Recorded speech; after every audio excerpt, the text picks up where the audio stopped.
VCD number 1559. இடம் dental college, கிராமம் பில்லா, ஜிலா பஞ்ச்குலா, ஹரியானா. முதல் பாகம். முரளி தேதி 23/6/1964. விளக்கம் கொடுக்கப்பட்ட தேதி 7/11/2011. VCD number 1559 1559. Place dental college, village Billa, district Panchkula, Haryana. Part 1. Murali date 23/6/1964. clarified on 7/11/2011.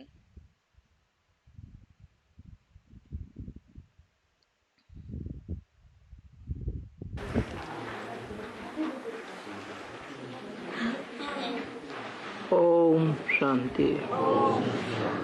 आज का प्रातः क्लास है ஓம் சாந்தி. இன்றைய காலை வகுப்பு 23 जून 1964। रिकॉर्ड चला है धीरज धर मनुआ धीरज धर।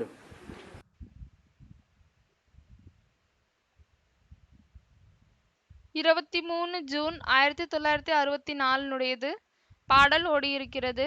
தீரஜ் தர் மனுவா தீரஜ் தர். அதாவது, மனிதனே பொறுமையாக இரு, பொறுமையாக இரு.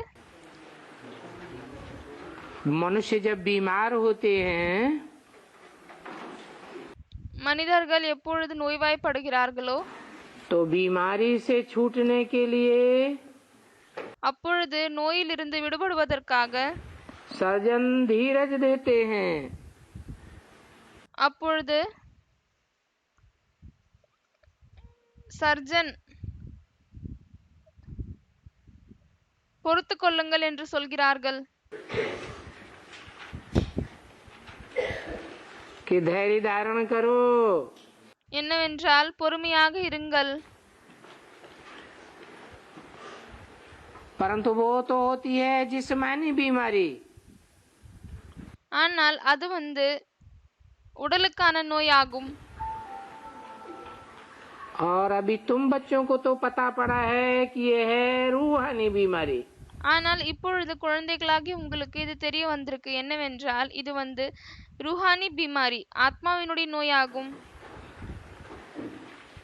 जन्म जन्मांतर की बीमारी है, அதுவும் நிறைய பிறப்புக்கான நோயாகும், நிறைய பிறவிகளின் நோயாகும்.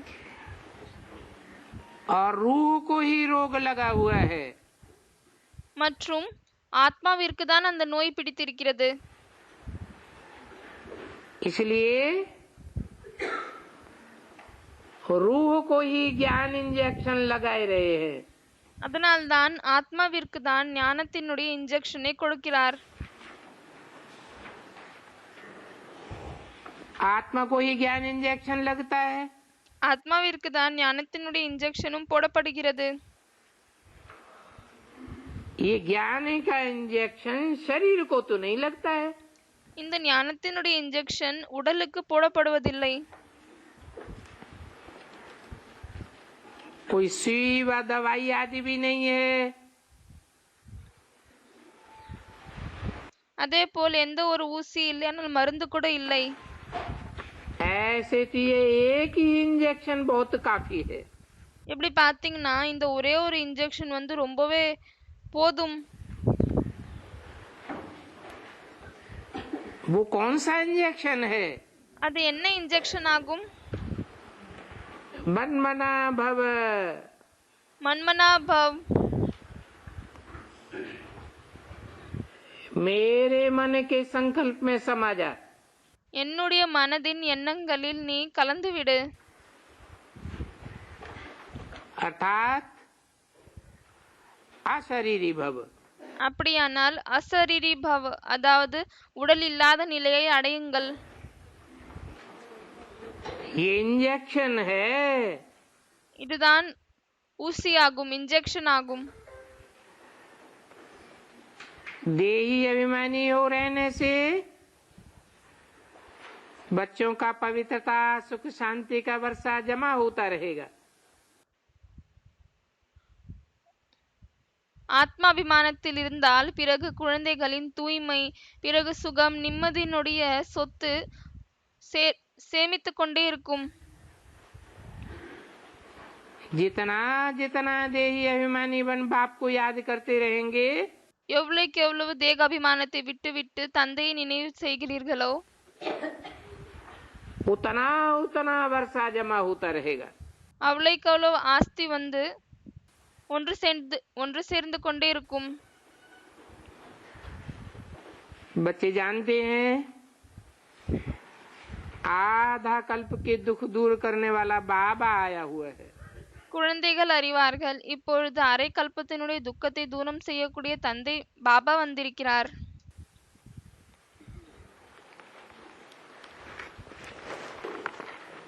जो बाबा आया हुआ है उसके लिए कहते भी हैं, எந்த பாபா வந்திருக்கிறாரோ அவருக்காக இதை சொல்கிறார்கள். हर हर महादेव, என்னவென்றால் ஹர் ஹர் மகாதேவா.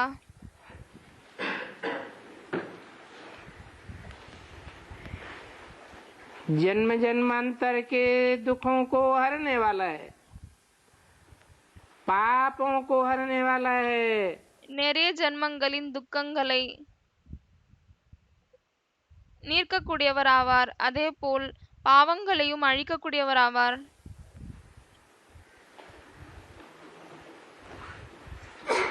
आने वाली मुसीबतों को भी हरने वाला है। அதே போலவே வரக்கூடிய எல்லா கஷ்டங்களை கூட அவர் தீர்ப்பவர் ஆவார். परंतु अब वह महादेव तो नहीं है। ஆனால் இப்பொழுது அந்த மகாதேவ் இல்லை. कौन है? ஆகவே யாராக இருக்கிறாரு? है दुख हरने वाला, துக்கத்தை மீட்கக்கூடியவர், जन्म जन्मांतर के पापों को हरने वाला, நிறைய பிறவியினுடைய பாவங்களை விளக்கக்கூடியவர். वह महादेव तो नहीं है। அந்த மகாதேவர் இல்லை.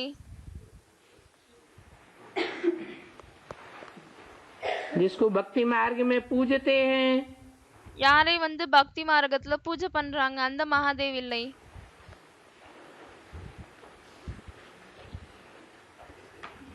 मूर्ति बनाते हैं, சிலையை உருவாக்குகிறார்கள்.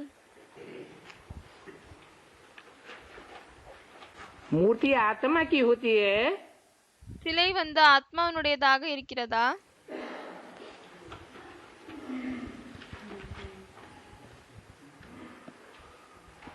यह देहधारी की होती है। இல்லையானால் தேகத்தில் இருக்கக்கூடியவர்களுக்கு சிலை இருக்குதா? तो कौन से महादेव की बात है? ஆகவே இது வந்து எந்த மகாதேவனுடைய விஷயமாகும்? कहते हैं महादेव हर हर, சொல்கிறார்கள் ஹர் ஹர் மகாதேவ் என்று. है? अरे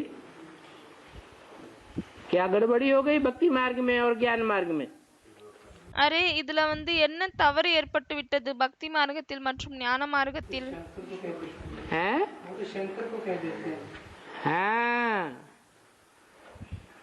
दुखों का हरने वाला, जन्म जन्मांतर के पापों का हरने वाला, துக்கத்தை மீட்கக்கூடியவர், பிறகு நிறைய பிறவிகளின் பாவங்களை விளக்கக்கூடியவர் महादेव नहीं है। மகாதேவர் இல்லை. कोई देवता नहीं है। எந்த ஒரு தேவதையும் இல்லை. ये तो शिव बाबा है। இது வந்து சிவ பாபா தான் ஆவார். शिव और शंकर में तो है? अंतर है। சிவன் மற்றும் சங்கரில் வித்தியாசம் வேறுபாடு இருக்கிறது. शिव की आत्मा अलग और शंकर की आत्मा अलग। சிவனுடைய ஆத்மா தனி மற்றும் சங்கருடைய ஆத்மா தனி. शिव का पार्ट अलग और शंकर का पार्ट अलग। சிவனுடைய பார்ட் தனி மற்றும் சங்கருடைய பார்ட் தனி. तो वो महादेव नहीं है दुख हरने वाला। ஆகவே அந்த மகாதேவர் துக்கத்தை விலக்கக்கூடியவர் இல்லை. को तो बाप ही हरेंगे। தந்தை தான் அந்த துக்கங்களை மீட்க வைப்பார். किसका बाप? யாருடைய தந்தை? आत्माओं का बाप ही दुख हरेंगे। ஆத்மாக்களின் தந்தை தான் துக்கங்களிலிருந்து நம்மளை வெளியே கொண்டு வருவார். दुख हर करके जन्म जन्मांतर के सुख देने वाला बाप ही है। துக்கத்திலிருந்து மீட்க வைத்து பிறகு நிறைய பிறவிகளின் சுகத்தை கொடுக்கக்கூடியவர் தந்தை बच्चे ஆவார். जानते हैं बरोबर आधा कल्प से हम कुछ न कुछ दूसरों को दुख देते आए हैं। குழந்தைகள் அறிவார்கள் என்னவென்றால் நாம் குறைந்ததிலும் குறைந்தபட்சமாக மற்றவர்களுக்கு துக்கத்தை அரைக்கல்பமாக துக்கம் கொடுத்து கொண்டேதான் வந்திருக்கிறோம். अभी ये बीमारी बहुत बढ़ गई है। कौन सी बीमारी? ஆனால் இப்பொழுது இந்த நோய் மிகவும் அதிகமாக அதிகரித்து விட்டது. என்ன நோய்? दुख देने की बीमारी बहुत बढ़ गई है। துக்கத்தை கொடுக்கக்கூடிய நோய் மிகவும் அதிகமாகிவிட்டது. इन 5 विकारों ने बहुत दुखी किया है। इसलिए बाप कहते हैं இந்த 5 விகாரங்கள் மிகவும் துக்கத்தை அடைய வைத்திருக்கிறார்கள். அதனால் தான் தந்தை சொல்கிறார், ये जो इस कल्प का खाता है இந்த கல்பத்திற்கான என்ன கணக்கு இருக்கிறதோ इस खाते को ठीक करो। அந்த கணக்கை சரியாக்குங்கள். व्यापारी लोग 12 मास का खाता माइनस और प्लस का रखते हैं। வியாபாரம் செய்யக்கூடியவர்கள் 12 மாசத்தினுடைய கணக்கையும் லாபத்தையும் நஷ்டத்தையும் ரெண்டுமே அதனுடைய கணக்கை வைக்கிறார்கள். जो नौकरी वाले होते हैं वो माइनस और प्लस को नहीं जानते हैं।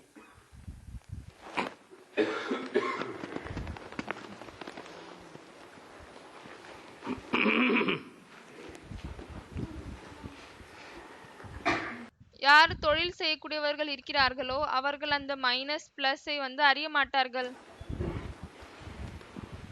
ऊंचे से ऊंचे धंधा क्या होता है? என்னவென்றால் உயர்ந்ததிலும் உயர்ந்த தொழில் என்னவாகுகிறது? हैं?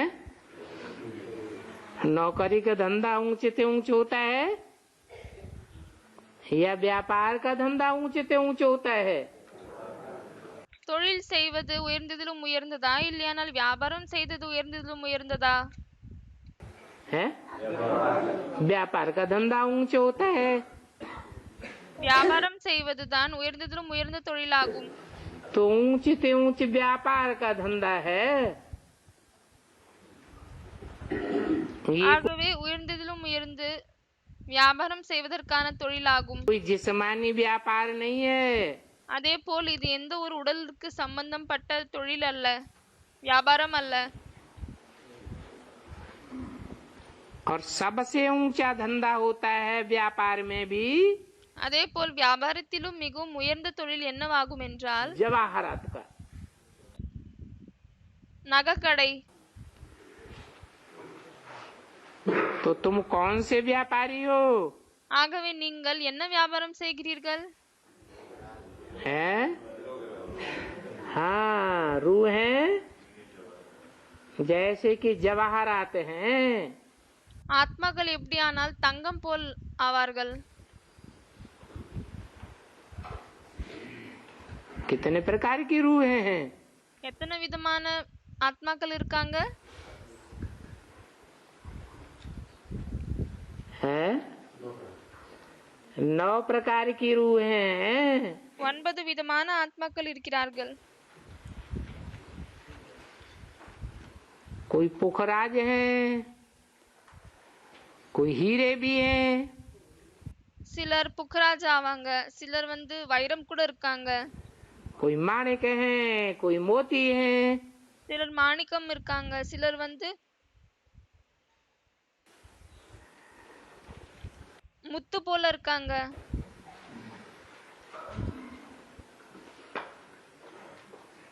तो तुम जवाहरात का धंधा करते हो। ஆகவே நீங்கள் அந்த நகையினுடைய வியாபாரத்தை தான் செய்கிறீர்கள். ये तुम्हारे ज्ञान रतन भी जवाहरात हैं। உங்களுடைய இந்த ஞான ரத்தினம் கூட நகைக்கு சமமாகும். पास हीरे ही हीरे हैं। சிலரிடம் வைரமே வைரம் தான் இருக்கிறது. कोई के पास तो पुखराज हैं। சிலரிடம் புகராஜ் இருக்கு. व्यापारी लोग जानते हैं இதை வியாபாரம் செய்யக்கூடியவர்கள் அறிவார்கள். कि व्यापार में हमारी कमाई होती है, என்னவென்றால் வியாபாரத்தில் நம்மளுக்கு வருமானம் வருகிறது, या कहीं नुकसान भी होता है। இல்லையானால் எங்கேயாவது நஷ்டம் கூட ஏற்படுகிறதா? कभी नुकसान कभी फायदा, ये तो होता ही रहता है। சில நேரம் வந்து லாபம், சில நேரம் வந்து நஷ்டம், இது ஏற்பட்டு கொண்டேதான் இருக்கும். है? जीवन में जो व्यापारी होते हैं வாழ்க்கையில் யார் வந்து வியாபாரம் பண்ணக்கூடியவங்க இருக்காங்களோ उनका घाटा वाटा तो होता ही रहता है। அவங்களுக்கு நஷ்டம் வந்து ஏற்பட்டு கொண்டேதான் இருக்கும். तो ये वाटा घाटा ஆகவே இந்த லாபம் மற்றும் நஷ்டம், नुकसान और फायदा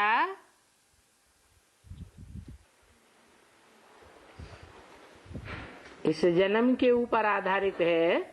ஆகவே இந்த லாபம் மற்றும் நஷ்டம் இந்த பிறவின் அடிப்படையில் இருக்கிறதா, या इसमें पूर्व जन्मों का भी कुछ हिसाब किताब है। இல்லையானால் அதுல வந்து கடந்த ஜென்மங்களின் பூர்வ ஜென்மங்களின் ஏதாவது கணக்கு வழக்கும் இருக்கிறதா?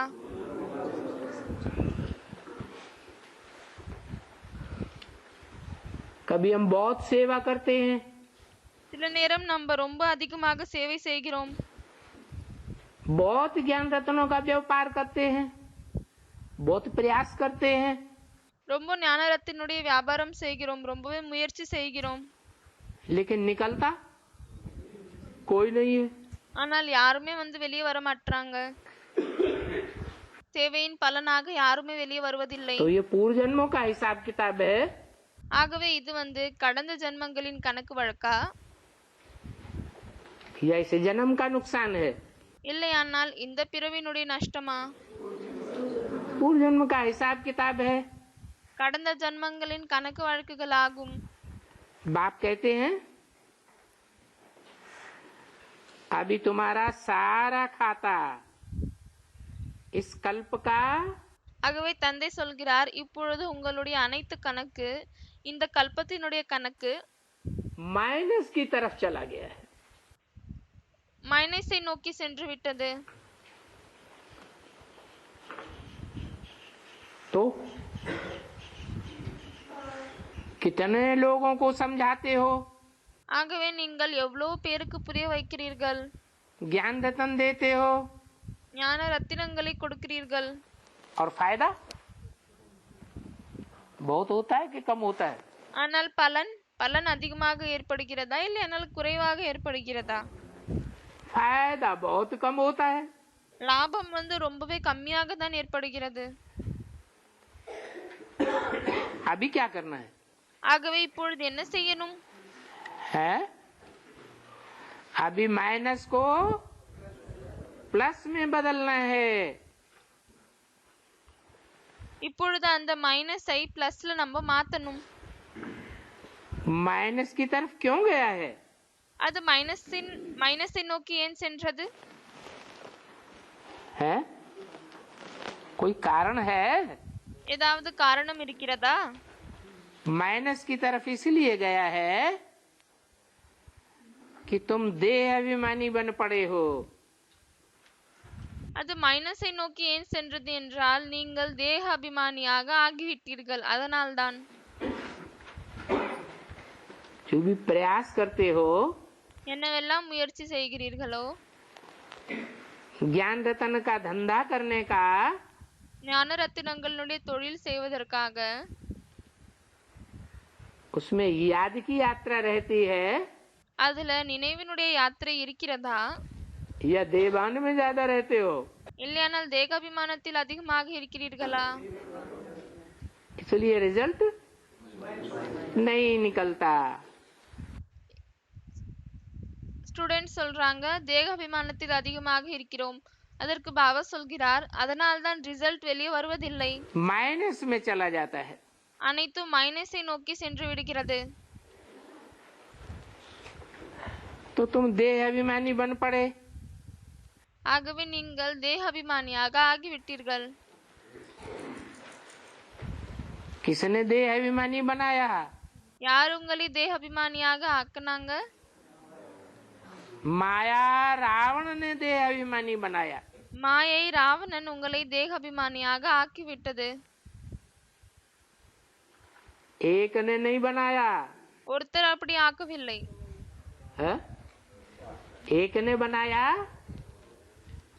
या अनेकों ने मिलजुल करके बनाया? ஒருத்தர் அப்படி ஆக்குனாங்களா இல்லைன்னா நிறைய பேர் வந்து ஒன்று சென்று விட்டு அப்படி ஆக்குனாங்களா? है 10 सिर रावण को दिखाते हैं, 10 தலை ராவணனுக்கு காமிக்கிறாங்களா? वो एक व्यक्तित्व है या अनेकों का संगठन है? ஆகவே அந்த 10 தலை கொண்டவங்க ஒரு மனிதனா இல்லையானால் நிறைய பேருடைய சங்கடன் இருக்கா?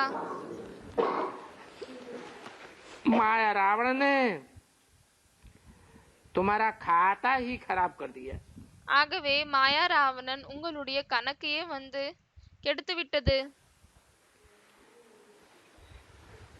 इस माया रावण ने सबको घाटे में डाल दिया है। இந்த மாயா ராவணன் அனைவரையும் நஷ்டத்துல கொண்டு சென்று விட்டது. इसलिए घाटा खाता खाते खाते कंगाल बन पड़े हैं। அதனால்தான் அந்த நஷ்டத்தை அடைந்து அடைந்து இப்பொழுது முழுமையாக பிச்சைக்காரனாகி விட்டீர்கள். अभी तुम बच्चे कहते हो बाबा आप तो सत्य कहते हो। இப்பொழுது குழந்தைகளாகி நீங்கள் சொல்கிறீர்கள் பாபா நீங்க வந்து உண்மைதான் சொல்றீங்க. क्या? என்ன? ये देह अभिमानी जो रावण हैं, इनके संग के रंग से இந்த தேகாபிமானி ராவணன் யார் இருக்கானோ அவனுடைய சங்கத்தின் சாயத்தின் மூலமாக हमारा बहुत घाटा हो गया। எங்களுக்கு நிஜமாவே அதிகமாக நஷ்டம் ஏற்பட்டு விட்டது.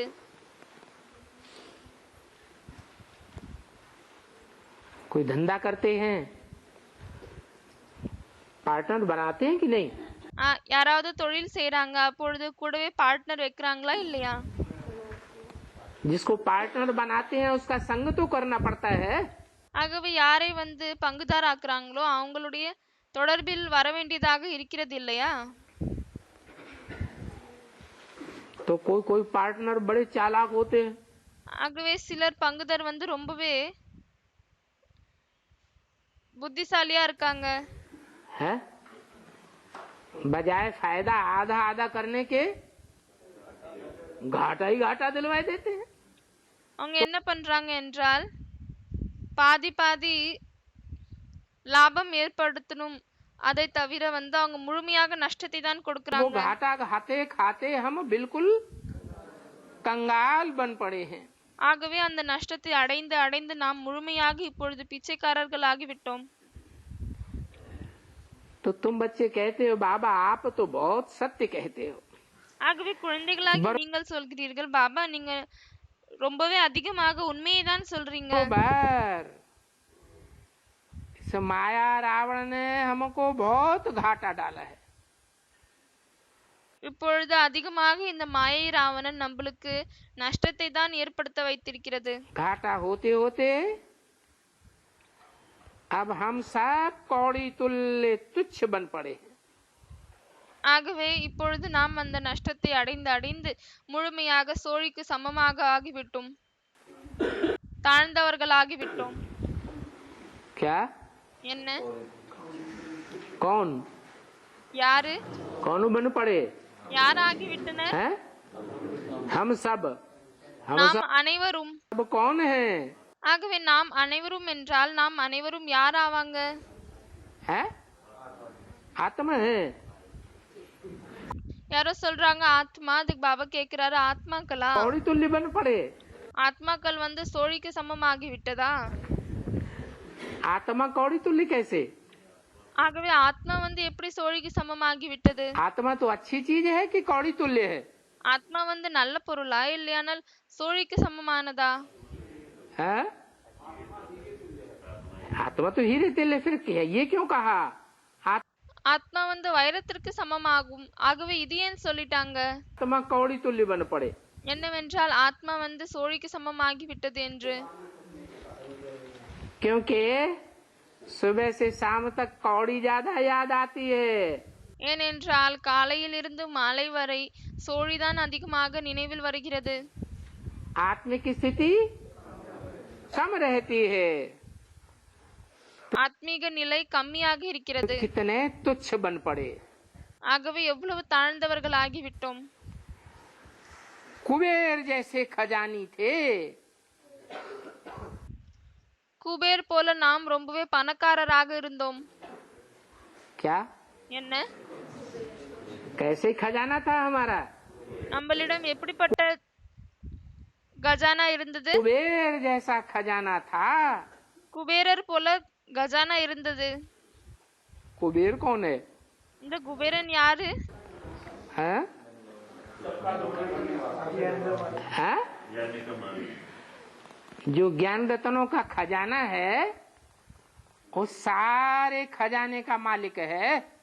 என்ன ஞான ரத்தினங்கள் இருக்கிறதோ, ஞான ரத்தினங்களின் கஜானா இருக்கிறதோ அந்த அனைத்து ஞான ரத்தினங்களின் கஜானாவின் எஜமானர் ஆவார்.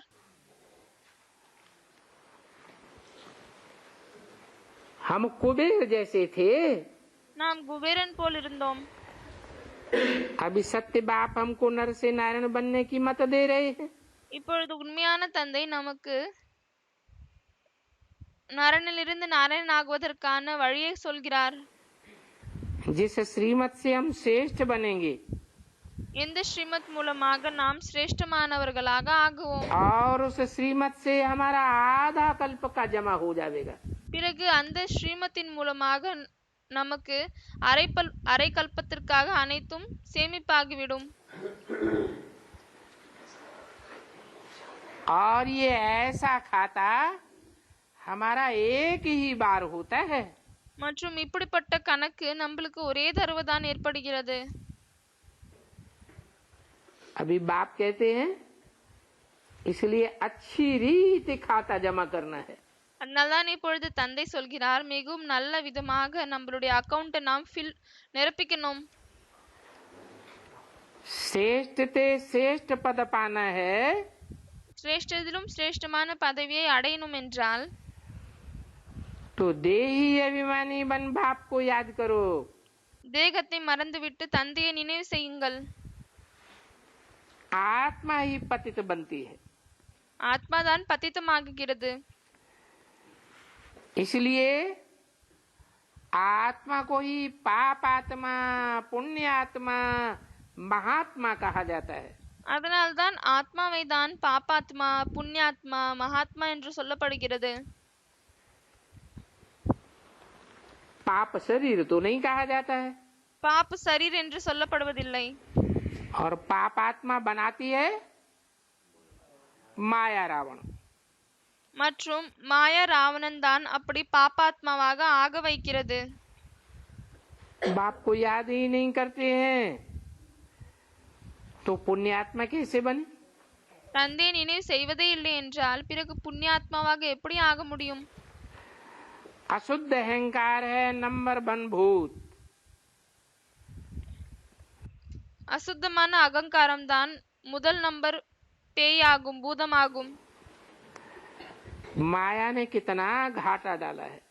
மாயை எவ்வளவு நஷ்டத்தை ஏற்படுத்த வைத்திருக்கிறது. सारी दुनिया में इस घाटे और फायदे का कोई को पता नहीं है। முழு உலகத்திலும் இந்த நஷ்டம் மற்றும் லாபத்தை பற்றி யாருமே அறிய மாட்டார்கள்.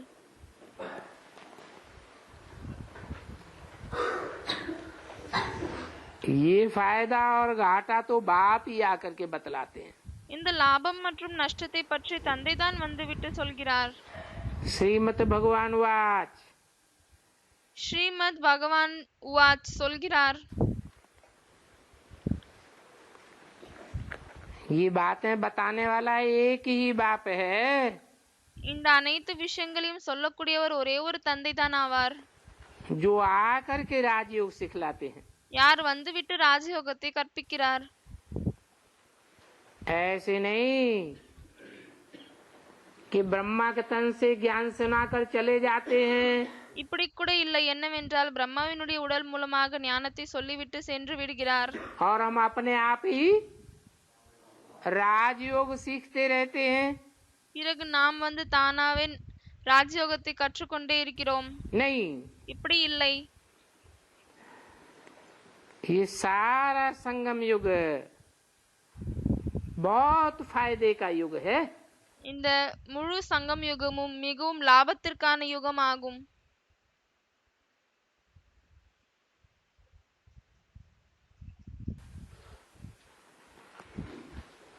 मनुष्य को भर देते हैं. सिर्फ एक बात में निश्चय रहे और बाप को याद करते रहो.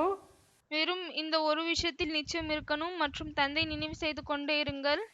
बस இது போதும். ये तो जानते हैं. और हमने धीरज भी रखा है. இதை அறிவீர்கள். பிறகு நாம் வந்து பொறுமையாகவும் இருக்கிறோம். बरोबर अब हमारी तकदीर जग रही है. இப்பொழுது முழுமையாக நம்மளுடைய பாக்கியம் வந்து விழிக்கிறது. कैसे? எப்படி? हाँ? एक बाप मिला है तो उसके संग के रंग से, उसकी याद से हमारी तकदीर जग रही है. ஒரு தந்தை கிடைத்திருக்கிறார். அப்பொழுது அவருடைய நினைவின் மூலமாக, சங்கத்தின் சாயத்தின் மூலமாக நம்மளுடைய பாக்கியம் வந்து விழிக்கிறது. और इन रावण संप्रदाय को हमने छोड़ दिया है. மற்றும் இந்த ராவண சம்பிரதாயத்தை நாம் விட்டுவிட்டோம். एक बाबा ये है जो हमको पार ले जाने वाला है. ஒரே ஒரு பாபா தான் இருக்கிறார். யார் நம்மளை கடக்க வைப்பார். औरों की नवैया का सहारा लिया ஆகவே மற்றவர்களின் படகின் तो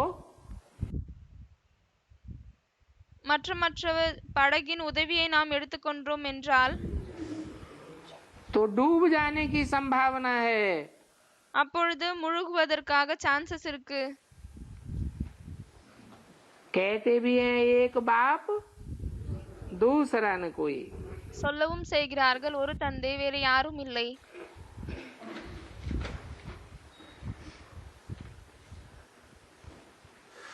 इस वैश्यालय से शिवालय में ले जाने वाला बाबा आया है. இந்த வைசியாலயத்திலிருந்து சிவாலயில் கொண்டு செல்லக்கூடிய பாபா வந்திருக்கிறார்.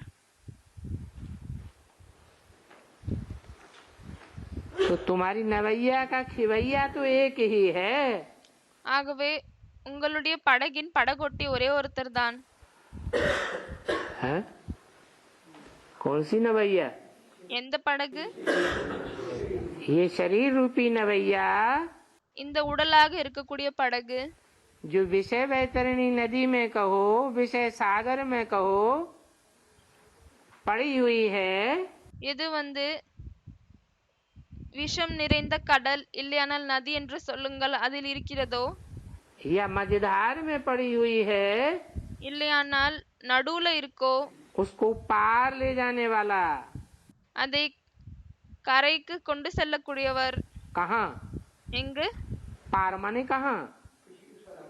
கரையோரம் என்றால் எங்கு? हैं? दुखधाम से सुखधाम में ले जाने वाला.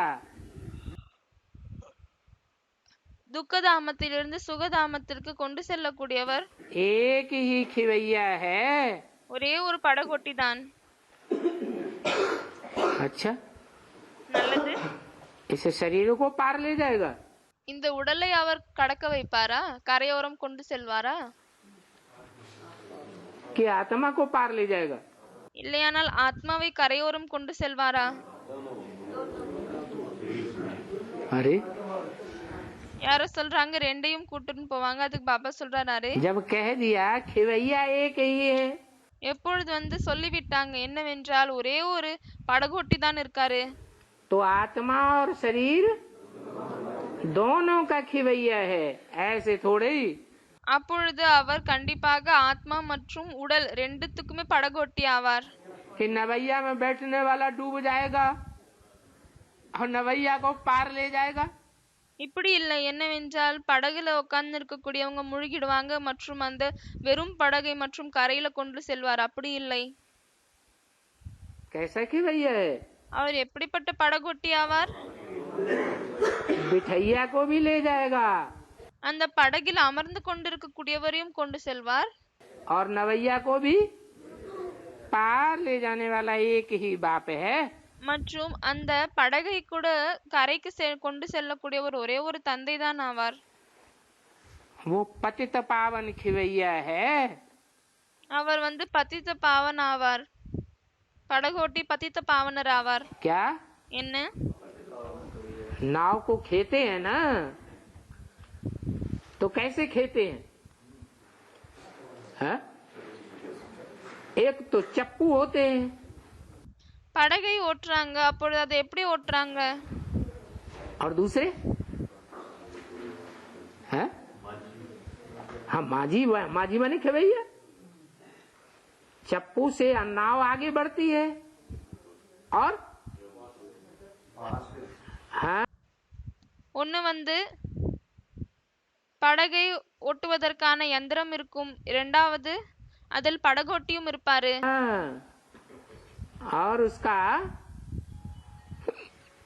जब चप्पू नहीं चलते हैं तो बांस चलता है। बांस के आधार पर नवैया आगे बढ़ती है।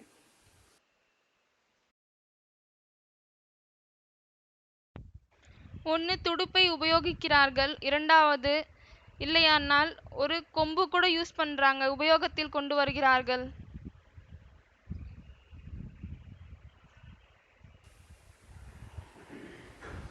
तो नाम दिया है खिवैया और नवैया। ஆகவே பெயர் கொடுத்திருக்காங்க படகு மற்றும் படகோட்டி என்று. उन माझियों में भी जो बहुत तैरने वाले होशियार होते हैं, அந்த படகோட்டியில் கூட யார் மிகவும் அதிகமாக நீந்துவதில் புத்திசாலியாக இருக்கிறார்களோ, திறமை கொண்டவர்களாக இருக்கிறார்களோ, वो बहुत युक्ति से तैरते हैं। அவர்கள் மிகவும் யுக்தியோடு நீந்துகிறார்கள். क्या? अगर कहीं भंवर में फंस जाए तो भी युक्ति से भंवर को पार कर जाते हैं। ஒருவேளை கடலில் எங்கேயாவது மாட்டிக்கொண்டால் கூட அந்த இடத்திலிருந்து யுக்தியாக வெளியே கொண்டு வருகிறார்கள். और दूसरों को भी सहज रीति तैरना सिखाते हैं। மற்றும் மற்றவர்களை கூட மிகவும் எளிதாக நீந்துவதை கற்றுக் கொடுக்கிறார்கள். तुम्हें तो बहुत अच्छा उस्ताद मिला है। உங்களுக்கு மிகவும் நல்ல எஜமானர் கிடைத்திருக்கிறார். तुम बच्चे भी जानते हो குழந்தைகளாகி நீங்கள் கூட அறிவீர்கள் बाबा कितना सहज हमको कलयुग के किनारे से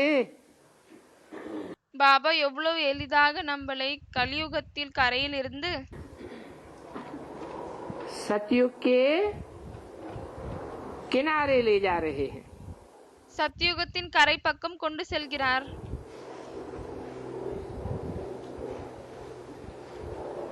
तरीका क्या है? இதனுடைய விதம் என்னவாகும்? बुद्धियों कहो, याद कहो। புத்தியோகம் என்றும் சொல்லுங்கள், இல்லையானால் நினைவு என்று கூட சொல்லுங்கள். तो ये आत्माओं से बात कर रहे हैं. ஆகவே இது ஆத்மாக்களிடம் பேசுகிறார்.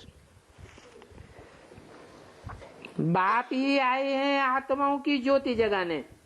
தந்தை தான் வந்திருக்கிறார் ஆத்மாக்களின் ஜோதியை ஏற்றுவதற்காக.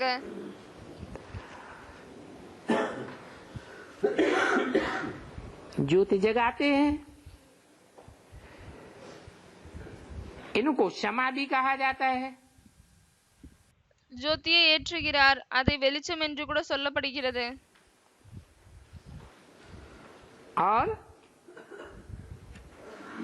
और ज्योति स्वरूप की भी कहा जाता है. क्या यादगार है? மற்றும் ஜோதி ஸ்வரூபம் என்று கூட சொல்லப்படுகிறது. அதற்கு என்ன நினைவார்த்தம் இருக்கிறது? इनके ज्योति स्वरूप की यादगार क्या है? अरे இவர்களின் ஜோதி ஸ்வரூபத்தின் நினைவார்த்தம் என்னவாகும்? ज्योतिर्लिंगम. ஜோதிர்லிங்கமாகும். मनुष्य मरते हैं तो भी दीवा जगाते हैं. மனிதர்கள் இறக்கிறார்கள், அப்பொழுது கூட அந்த விளக்கை ஏற்றுகிறார்கள். दीवा जगाए उसमें घृत डालते हैं. விளக்கை ஏற்றிவிட்டு அதுல நெய் ஊத்துறாங்க. अभी तुम्हारी आत्मा का दीवा जग गया है. இப்பொழுது உங்களுடைய ஆத்மாவின் விளக்கு ஏற்றப்பட்டுவிட்டது. परंतु माया रावण बड़ी हरखण है. ஆனால் மாயா ராவணன் மிகவும் சக்திசாலி ஆவான். दीवा बुझाने की कोशिश करती है. அந்த விளக்கை அணைய வைப்பதற்காக முயற்சி செய்கிறது. तो उसमें क्या डालते हैं? ஆகவே அதுல என்ன ஊத்துறாங்க? हैं? याद का घृत डालते हैं. நினைவினுடைய நெய்யை ஊற்றுகிறார்கள். डालते ही रहते हैं. ஊற்றிக்கொண்டே இருக்கிறார்கள். तुमको ज्ञान का घृत अथवा याद का घृत, உங்களுக்கு நினைவினுடைய நெய் இல்லையானால் ஞானத்தினுடைய நெய்,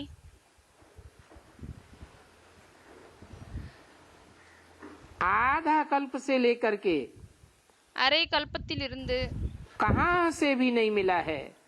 எங்குமே உங்களுக்கு கிடைக்கவே இல்லை. इसके कारण तुम्हारे दीवे बुझे हुए हैं. இதனுடைய காரணத்தால் உங்களுடைய விளக்கே அணைந்திருக்கிறது. मनो बुझ ही गए हैं. எப்படின்னா முழுமையாக அணைந்து விட்டீர்கள். बाकी थोड़ा जा करके रहा है. அதை தவிர கொஞ்சம் தான் இருக்கு. इस समय है घोर अंधियारा. இந்த நேரத்தில் முழுமையாக இருள் இருக்கு. दीवा अच्छी तरह जलता है तो सोजरा ज्यादा होता है. விளக்கு நல்ல விதமாக எரிந்தது என்றால் பிறகு வெளிச்சம் கூட நல்லா இருக்கு. और उसमें घृत कम हो जाता है. பிறகு அதுல நெய் கம்மியாகி விடுகிறது. है बत्ती ही जलने लगती है तो अंधियारा होने लगता है. வெறும் திரி மட்டும்தான் எரிகிறது என்றால் அப்பொழுது இருட்டாகுகிறது. सतयुग में होता है घोर सोझरा. சத்தியுகத்தில் மிகவும் அதிகமாக வெளிச்சம் மட்டும்தான் இருக்கும். कारण क्या हुआ? இதனுடைய காரணம் என்னவாகும்? है आत्मा का दीवा अच्छी तरह जग जाता है. उसमें ज्ञान घृत और अव्यभिचारी आत्मिक स्मृति का घृत. அதுல நல்ல விதமாக நினைவினுடைய நெய் மற்றும் அவ்விபச்சாரமான ஆத்மீக நிலையினுடைய நெய் अच्छी तरह भर जाता है. நல்ல விதமாக நிரம்பி விடுகிறது. तो सतयुग में घोर सोझरा हो जाता है. ஆகவே சத்தியுகத்தில் அதிகமாக வெளிச்சம் ஏற்பட்டு விடுகிறது. अभी फिर से तुम आत्माओं के दीपक जग रहे हैं. இப்பொழுது திரும்பவும் ஆத்மாக்களாகிய உங்களுடைய விளக்கு ஏற்றப்படுகிறது. और साथ साथ மற்றும் கூடவே ज्ञान का तीसरा नेत्र भी तुमको मिल रहा है. ஞானத்தின் மூன்றாம் கண்ணு கூட உங்களுக்கு கிடைக்கிறது. पत्रों में भी बाप लिखते हैं கடிதத்திலும் தந்தை எழுதுகிறார். मीठे मीठे सिकीले लाडले बच्चे, இனிமையிலும் இனிமையான அன்பான செல்ல குழந்தைகளே, क्योंकि बाप बहुत मीठा है ना। ஏனென்றால் தந்தை மிகவும் இனிமையானவர் இல்லையா? तुमको तो प्रैक्टिकल में टेस्ट आती है, உங்களுக்கு பிராக்டிக்கல்ல பரீட்சை வருகிறது. कि बाप कितना मीठा है। ये प्रैक्टिकल में टेस्ट कैसे होती है? என்னவென்றால் தந்தை எவ்வளவு இனிமையாக இருக்கிறார். ஆகவே இது பிராக்டிக்கல்ல டெஸ்ட் என்ன ஆகும்? है क्या चाटते हो? என்ன நீங்க அவரை டேஸ்ட் பண்ணி பாக்குறீங்களா? है तुम प्रैक्टिकल में जैसे तुम शरीरधारी हो, எப்படி நீங்கள் பிராக்டிக்கலில் உடல் கொண்டவர்களாக இருக்கிறீர்களோ, वैसे बाप भी शरीर धारण करके आया हुआ है। அதே போல் தந்தையும் கூட உடலை தாரணை செய்து விட்டு வந்திருக்கிறார். और तुमको बहुत मीठा मीठा ज्ञान सुनाते हैं। மற்றும் உங்களுக்கு மிகவும் இனிமையிலும் இனிமையான ஞானத்தை சொல்கிறார். बहुत मीठी मीठी दृष्टि देते हैं। மிகவும் இனிமையிலும் இனிமையான திருஷ்டி கொடுக்கிறாரு. कितना प्यारा है। कहते हैं எவ்வளவு அன்பானவராக இருக்கிறாரு. சொல்றாங்க, मैं तुमको कैसे ले जाऊंगा? என்ன சொல்கிறார்? நான் உங்களை எப்படி அழைத்து செல்வேன்? नैनों पर बिठा कर ले जाऊंगा। கண்ணில் அமர வைத்து கொண்டு செல்வேன். सारी दुनिया हाय हाय करके शरीर छोड़ेगी, முழு உலகமும் கதறி கதறி உடலை விடும். और तुमको नैनों पर बिठा कर ले जाऊंगा। ஆனால் உங்களை கண்ணில் அமர வைத்து கொண்டு செல்வேன், அழைத்து செல்வேன். 23/6/64 की वाणी का दूसरा पेज। வாணியின் இரண்டாவது பக்கம். तो ले भी जाते हैं और हमको गुलगुल बना के ले जाते हैं। நம்மளை அவர் அழைத்து செல்கிறார், கூடவே தூய்மையாக்கி விட்டு அழைத்து செல்கிறார். तो हमको भी कितना मीठा बनाते हैं, ஆகவே நம்மளை கூட எவ்வளவு இனிமையாக்குகிறார். ये भी तुम जानते हो। இதை கூட நீங்கள் அறிவீர்கள். हम ही पहले कितने मीठे और कितने प्यारे थे। நாம் தான் முதலில் எவ்வளவு இனிமையாக எவ்வளவு அன்பாளியாக இருந்தோம். फिर हम ही पूज्य से पुजारी बने। பிறகு நாம் தான் இப்பொழுது பூஜைக்கு தகுந்தவங்களில் இருந்து பூஜை செய்யக்கூடியவர்களாக ஆகிவிட்டோம். तो खुद को पूजते रहे। ஆகவே நாம் தன்னையே பூஜை செய்து கொண்டே இருந்தோம். पहले हम सूर्यवंशी लक्ष्मी नारायण थे। முதலில் நாம் சூரியவம்சி லக்ஷ்மி நாராயணங்களாக இருந்தோம். फिर अब देखो हम सूर्यवंशी बन गए हैं। शूद्रवंशी बनना இப்பொழுது பாருங்கள், இப்பொழுது நாம் சூத்ர வம்சத்தை சேர்ந்தவர்கள் ஆகிவிட்டோம். घाटा। சூத்ர வம்சத்தை சேர்ந்தவர்களாக ஆகிவிட்டோம் என்றாலே நஷ்டம்தான். अभी फिर हम सूर्यवंशी बनते हैं। இப்பொழுது திரும்பவும் நாம் சூரியவம்சிகளாக ஆகுகிறோம். सूर्यवंशी बनना अर्थात फायदे ही फायदे में जाते हैं। சூரியவம்சி ஆகுகிறோம் என்றால் நாம் பலனில் தான் இருக்கிறோம், லாபத்தில் தான் செல்கிறோம், லாபத்தை நோக்கி செல்கிறோம். अगर सूर्यवंशी न बने, ஒருவேளை சூரியவம்சியாக ஆகவில்லை என்றால் है तो या तो चंद्रवंशी बनेंगे, அப்பொழுது சூரியவம்சியாக ஆகவில்லை என்றால் பிறகு சந்திரவம்சியாக ஆகுவாங்க, वैश्यवंशी बनेंगे, இல்லையானால் வைசிய வம்சத்தை சேர்ந்தவர்கள் ஆகுவார்கள், बौद्धी वंशी बनेंगे, क्रिश्चियन वंशी बनेंगे। பௌத்தி வம்சத்தை சேர்ந்தவர்கள் ஆகுவார்கள், கிறிஸ்டியன் வம்சத்தை சேர்ந்தவர்கள் ஆவார்கள். तो कुछ न कुछ घाटे में चले जाएंगे। அப்பொழுது கொஞ்சம் நாம் நஷ்டத்தை நோக்கி சென்று விடுவோம். इसलिए बाप को पूरा याद करना है। அதனால் தான் தந்தையை முழுமையாக நினைவு செய்ய வேண்டும். और खूब पढ़ाई पढ़नी है।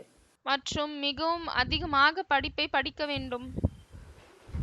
ये बड़ी वंडरफुल बातें हैं। இது மிகவும் அற்புதமான விஷயங்களாகும். गाते भी हैं, जनक को 1 सेकंड में जीवन मुक्ति मिली। பாடவும் செய்கிறார்கள். என்னவென்றால் ஜனக்குக்கு 1 செகண்ட்ல ஜீவன் முக்தி கிடைத்து விட்டது. तो हमें भी जनक मिसल ज्ञान चाहिए। ஆகவே நமக்கு கூட ஜனக்கு போலவே ஞானம் தேவை. और जनक तो तुम सब हो ना। जनक माने பிறகு நீங்கள் அனைவருமே ஜனக் ஆவீங்க இல்லையா? ஆகவே ஜனக் என்றால் என்ன? तो हम सब कैसे जनक हैं? ஆகவே நாம் அனைவருமே எப்படி ஜனக் ஆகிவிட்டோம்? हैं? बीज है ना सारी दुनिया के। நாம் முழு உலகத்தினுடைய விதை ஆவோம் இல்லையா? सारी दुनिया के बाप है ना। முழு உலகத்தினுடைய தந்தை ஆவோம் இல்லையா? सारी दुनिया की पैदाइश किनसे होती है? முழு உலகத்தினுடைய பிறப்பு யார் மூலமாக ஏற்படுகிறது? हम बीज रूप आत्माओं से ही होती है। நாம் விதை ரூபமாக இருக்கக்கூடிய குழந்தைகள் மூலமாக தான் ஏற்படுகிறது. तो तुम सब नंबरवार जनक हो। ஆகவே நீங்கள் அனைவருமே வரிசைகரமாக ஜனக் ஆவீங்க. इस सृष्टि रूपी मकान के मालिक हो। இந்த உலகம் ரூபமான வீடுக்கு எஜமானர் ஆவீர்கள். अरे घर का मालिक कौन होता है? अरे வீட்டினுடைய எஜமானர் யார் ஆவாங்க? है? बाप ही होता है। தந்தை தான் कोई ஆவார். बड़ा धनवान है, कोई कम धनवान है। சிலர் ரொம்பவே அதிகமாக பணக்காரர்களாக இருக்கிறார்கள், சிலரிடம் குறைவாக பணம் இருக்கிறது. फिर भी जनक तो हो ना। அப்பொழுது கூட ஜனக்காக இருக்கிறீங்க இல்லையா? है? धनवान हो या न हो, பணக்காரர்களாக இருக்கிறீர்களா இல்லையா? लेकिन तुम जनक तो सब हो। ஆனால் நீங்கள் அனைவருமே ஜனக் ஆவீங்க. ஜனக் என்றால் பிறப்பை கொடுக்கக்கூடியவர்கள். गरीब भी अपन को घर का मालिक समझेगा। ஏழையானவர்கள் கூட தன்னை और जो வீட்டிற்கு எஜமானர்கள் என்று புரிந்து கொள்வார்கள். साहूकार होगा वो भी अपन को अपने घर का मालिक समझेगा। மற்றும் பணக்காரர்களாக இருந்தாலும் சரி, அவங்க கூட தன்னை தன்னுடைய வீட்டின் எஜமானர் என்று தான் புரிந்து கொள்வார்கள். तो तुम क्या हो? ஆகவே நீங்க எல்லாமே யாரு? है? तुम सारे विश्व के मालिक हो। நீங்கள் முழு உலகத்தினுடைய எஜமானர்கள் ஆவீர்கள். है? कभी कभी संकल्प आता है मन में, சில நேரம் மனதில் எண்ணம் வருகிறது, विश्व का मालिक तो एक ही बनेगा। என்னவென்றால் முழு உலகத்திற்கும் எஜமானர் ஒருத்தர் தான் ஆக போறாரு, हम तो नहीं बनेंगे। நம்ம ஆக போகுவதில்லை. लेकिन अभी बाप ने समझाया है, ஆனால் இப்பொழுது தந்தை புரிய வைத்திருக்கிறார், ये सारी दुनिया को वसुधैव कुटुंबकम कहा जाता है ना। என்னவென்றால் இந்த முழு உலகத்தையும் வசுதேவ குடும்பகம் என்று சொல்லப்படுகிறது இல்லையா? முழு உலகமும் ஒரு तो குடும்பமாகும். सारी ही वसुधा तुम्हारा कुटुंब है। அப்பொழுது இந்த முழு உலகமே உங்களுடைய குடும்பமாகும். और इस कुटुंब के तुम मालिक हो, पिता हो। மற்றும் இந்த குடும்பத்தினுடைய நீங்கள் எஜமானர்கள் ஆவீர்கள், தந்தை ஆவீர்கள். तो तुम हरेक अपने को जनक राजा समझो। ஆகவே நீங்கள் அனைவருமே உங்களை ஜனக் ராஜா என்று புரிந்து கொள்ளுங்கள். सेकंड में जीवन मुक्ति तुमको मिलती है। ஒரு செகண்ட்ல ஜீவன் முக்தி உங்களுக்கு தான் கிடைக்கிறது. गरीब निवाज बाप को कहते हैं, ஏழை பங்காளி என்று தந்தையை தான் சொல்லப்படுகிறது. क्योंकि सबसे गरीब भारतवासी ही बनते हैं। ஏனென்றால் எல்லாத்தை விட ஏழையானவர்கள் பாரதவாசிகள் தான் ஆகுகிறார்கள். अभी तो तुमको बैगर, बिल्कुल बैगर बनना है। और இப்பொழுது உங்களுக்கு மிகவும் அதிகமாக ஏழையிலும் ஏழையாக வேண்டும். क्या कहा? என்ன சொல்லிட்டாரு? हाँ? अभी तो तुमको बैगर बिल्कुल बिल्कुल बैगर बनना है। இப்பொழுது உங்களுக்கு முழுமையாக பேகர் அதாவது ஏழையாக வேண்டும். ये तो घाटे का सौदा हो गया। அரே இது நஷ்டமாகுகிறது. फालतू है इतना धंधा दौरी करना। அப்ப இவ்வளவு தொழில் செய்வது வீணா போகுச்சு இல்லையா? ये देह भी अपनी न समझो। இந்த உடலை கூட தன்னுடைய உடல் என்று புரிந்து கொள்ளாதீர்கள். एक कहानी है, ஒரு கதை இருக்கு. कहा ये लाठी भी छोड़ो। என்ன சொன்னாங்கன்னா இந்த கொம்பை கூட விட்டுடுங்க. बाप कहते हैं मुख्य है ये देह अहंकार। தந்தை சொல்கிறார் முக்கியமானது இது தேக அகங்காரமாகும். इसको भूल जाओ। இதை மறந்து விடுங்க. एक बाप को याद करो। ஒரே ஒரு தந்தை நினைவு செய்யுங்கள். ये तो सब जानते हैं मैं आत्मा हूँ, ये शरीर है। இதை அனைவருமே அறிவீர்கள் என்னவென்றால் நான் ஆத்மா ஆவேன் மற்றும் இது உடலாகும். एक शरीर छोड़ करके आत्मा दूसरा लेती है। ஒரு விடலை விட்டுவிட்டு ஆத்மா இன்னொன்னு எடுத்துக்கொள்கிறது. जन्म को तो सब भारतवासी मानते ही हैं। அனைத்து பாரதவாசிகளும் மறுபிறவி ஏற்றுக்கொள்கிறார்கள் தான்.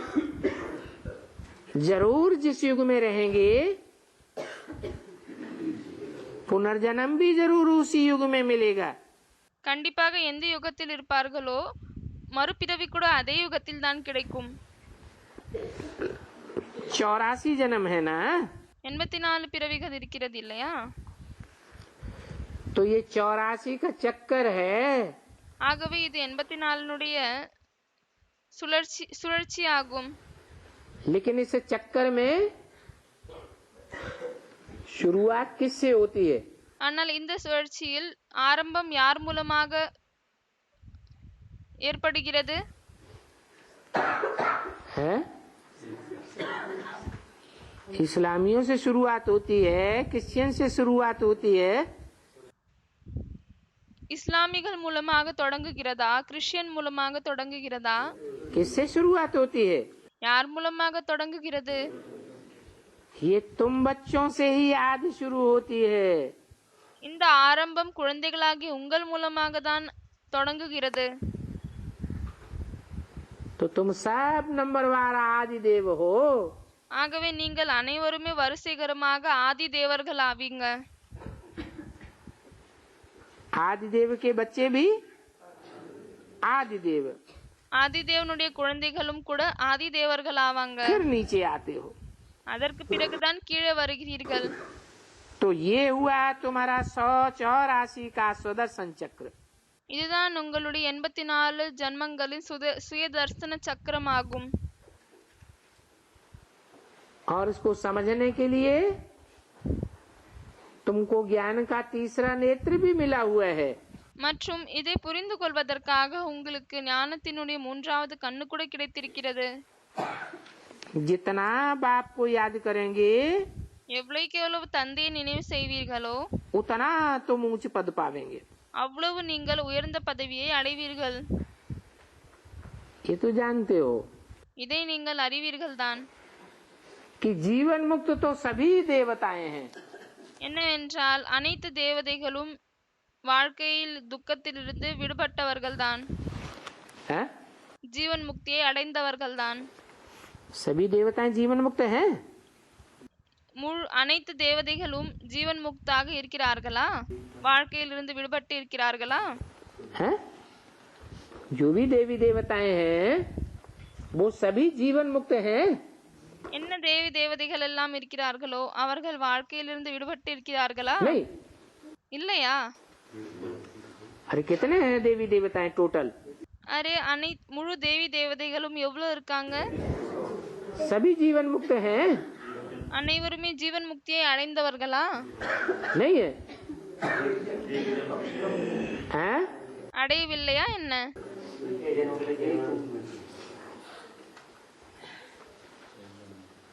जो भी देवी देवताएं हैं जिनको देवी देवता कहा जाता है யாரெல்லாம் தேவி தேவதைகள் இருக்கிறார்களோ, யாரை தேவி தேவதைகள் என்று சொல்லப்படுகிறதோ वो कितने जन्म लेते हैं? அவங்க எல்லாருமே எத்தனை பிறவிகள் எடுக்கிறாங்க? पूरे 84 जन्म लेने वालों को देवी देवता कहा जाता है। முழு 84 பிறப்புகளை எடுக்கக்கூடியவர்களை தான் தேவி தேவதைகள் என்று சொல்லப்படுகிறது. बाकी कम जन्म लेने वालों को देवी देवता नहीं कहा जाता है। அதைவிட குறைந்த பிறவியை எடுக்கக்கூடியவர்களை தேவி தேவதை என்று சொல்ல முடியாது. क्यों? ஏன் அப்படி? हाँ, और धर्मों में कन्वर्ट तो होते हैं। யாரோ சொல்றாங்க அவங்க கன்வெர்ட் ஆகுறாங்க. அதுக்கு பாபா சொல்றாரு, ஆமா மற்ற தர்மங்களில் கன்வெர்ட் கண்டிப்பாக ஆகுறாங்க. लेकिन उनको देवी देवता क्यों नहीं कहा जा सकता? जीवन मुक्त क्यों नहीं है? அவர்களை தேவி தேவதைகள் என்று ஏன் சொல்ல முடியாது? அவர்களுக்கு ஜீவன் முக்தி கிடைத்திருக்கிறது ஏன் என்று ஏன் சொல்ல முடியாது? हैं? क्योंकि इसी जीवन में पुरुषार्थ करते करते मुक्त नहीं होते हैं।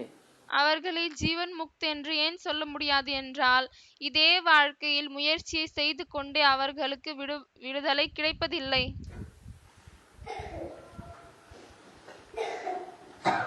आत्मा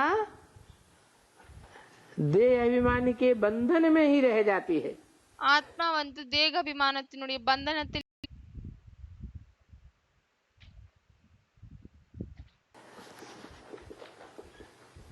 और तुम ही सबसे पहले जीवन मुक्ति पाते हो। மற்றும் நீங்கள் தான் முதலில் ஜீவன் முக்தியை அடைகிறீர்கள். और भी जीवन मुक्ति पाते तो हैं, लेकिन மற்றவர்கள் கூட ஜீவன் முக்தியை அடைகிறார்கள் தான், ஆனால் सबसे पहले नहीं पाते हैं। முதலில் அடைவதில்லை. पहले तो मुक्ति में जाना पड़े। முதலில் முக்தியில் செல்ல வேண்டியதாக இருக்கிறது. तुम भी पहले मुक्ति अर्थात गति को पाते हो। முதலில் நீங்கள் கூட முக்தி, அப்படியானால் கதியை அடைகிறீர்கள். फिर जीवन मुक्ति में आवेंगे। அதற்கு பிறகுதான் ஜீவன் முக்தியில் வருவீர்கள். क्या? என்ன? पहले गति को पाते हो। गति माने முதலில் நீங்கள் கத்தியை அடைகிறீர்கள். கத்தி அப்படின்னா स्पीड पकड़ते हो। வேகத்தை பிடிக்கிறீர்கள். परम धाम में जावेंगे तो जिनकी स्पीड ज्यादा होगी वो पहले जावेंगे। ஆகவே பரம்தாமத்தில் செல்வீர்கள். அப்பொழுது யாருடைய ஸ்பீடு அதிகமா இருக்குமோ அவங்க முதலில் செல்வார்களா? பரம்தாமத்தை அடைவார்களா? या गति धीमी होगी तो पहले जावेंगे। இல்லையானால் ஸ்பீடு கம்மியா இருந்துச்சுன்னா முதலில் செல்வார்களா? तीव्र गति होगी वो पहले जावेंगे। ரொம்ப ஃபாஸ்டா இருப்பாங்க, அவங்க முதலில் செல்வார்கள். इसकी प्रैक्टिस तुम अभी करते हो। இதனுடைய பிராக்டிஸ் நீங்கள் இப்பொழுதுதான் செய்கிறீர்கள். क्या? என்ன? कैसे प्रैक्टिस करते हो? எப்படிப்பட்ட பிராக்டிஸ் செய்றீங்க?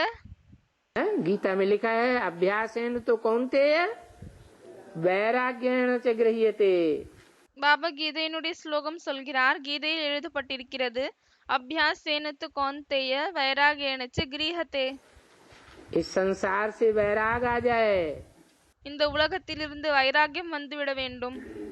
इन आंखों से हम जो कुछ भी देखते हैं இந்த கண்களால் நாம் என்னவெல்லாம் பார்க்கிறோமோ वो सब मरे पड़े हैं। அவர்கள் அனைவருமே இறந்து விட்டார்கள். आज देखने में आते हैं, कल खलास होने वाले। இன்று பலே நாம் அவர்களை பார்க்கலாம், ஆனால் நாளை அவர்கள் இறந்து விடுவார்கள். इनमें बुद्धि योग नहीं लगाना है। ஆகவே இவர்களில் புத்தி யோகத்தை ஈடுபடுத்தக்கூடாது. शिव बाबा दूसरा न कोई। ஒரு சிவ பாபா, வேற யாரும் இல்லை.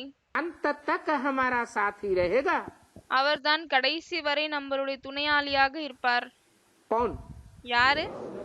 एक शिव बाबा दूसरा न कोई। ஒரே ஒரு சிவ பாபா, வேற யாரும் இல்லை. तो एक को याद करने से तुम्हारी गति कितनी स्पीडी हो जाएगी। ஆகவே ஒருத்தரை நினைவு செய்வதால் உங்களுடைய வேகம் வந்து எவ்வளவு வந்து அதிகமாகிவிடும். जैसे बाप गतिशील होता है, कितना गतिशील होता है, எப்படி வந்து தந்தை ஸ்பீடாக இருக்காரு, எவ்வளவு ஸ்பீடா இருக்காரு. हैं? सारी दुनिया का विनाश होगा, सब हाय हाय करके शरीर छोड़ेंगे, முழு உலகத்திற்கும் அழிவு ஏற்படும். அனைவருமே கதறிக்கொண்டு ஐயோ ஐயோ என்று சொல்லிக்கொண்டே உடலை விடுவார்கள். शरीर छोड़ के ऊपर जावेंगे या नहीं जावेंगे? உடலை விட்டு விட்டு மேலே செல்வாங்களா இல்லையா? जावेंगे। बाप जावेगा? போவாங்க. ஆனா தந்தை போவாரா என்ன? हैं? बाप उनके साथ जावेगा? தந்தை அவர் கூட அவங்க கூடவே போவாங்களா என்ன? हैं? नहीं जावेगा। போக माட்டாரு. सब पहले ही चले जावेंगे और बाप मनुष्य सृष्टि का जो बाप है, அனைவரும் முதலிலே சென்று விடுவார்கள். மற்றும் மனித சிருஷ்டினுடைய தந்தையாக யார் இருக்காங்களோ, जिसमें परमपिता परमात्मा शिव प्रवेश करते हैं, யாருக்குள் பரம்பிதா பரமாத்மா சிவன் பிரவேசம் செய்கிறாரோ वो सबसे लास्ट में जावेगा। அவர் எல்லாரை விட கடைசியாக செல்வாங்க. फिर भी परमधाम पहले कौन पहुंचेगा? அப்பொழுது கூட பரம்தாமத்திற்கு யார் முதலில் செல்வாங்க? बाप ही पहुंचेगा தந்தை தான் செல்வாரு. और हम बाप के साथ ही बन के रहेंगे। மற்றும் நாம் தந்தையின் துணையாளிகளாக இருப்போம். रहेंगे या बीच में ही छोड़ देंगे? இருப்போமா இல்லைன்னா நடுவிலே விட்டு விடுவோமா? साथ ही बन करके रहेंगे तो हमारी भी स्पीड है, जैसा संग वैसा रंग लगेगा।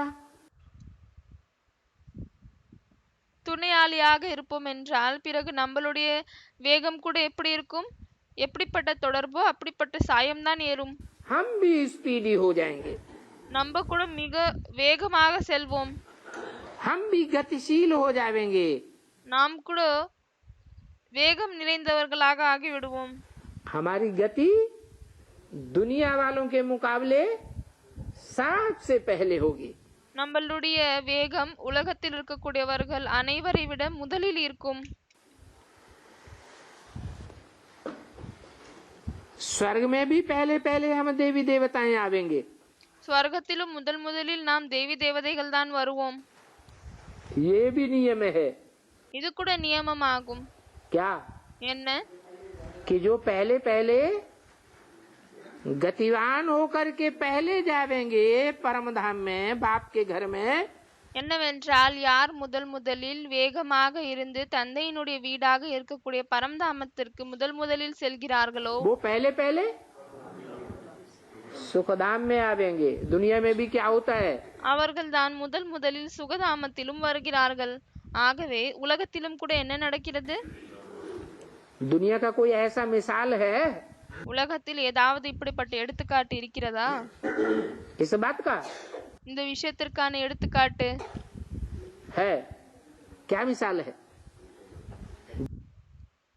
யாரோ இருக்குதுன்னு சொல்றாங்க. அதுக்கு பாபா கேக்குறாரு, இருக்குதுன்னா என்ன எடுத்துக்காட்டு இருக்கு? जो बच्चा पहले पहले पैदा होता है, என்னவென்றால் எந்த குழந்தை முதலில் பிறக்கிறதோ वो पहले वर्षा पाता है।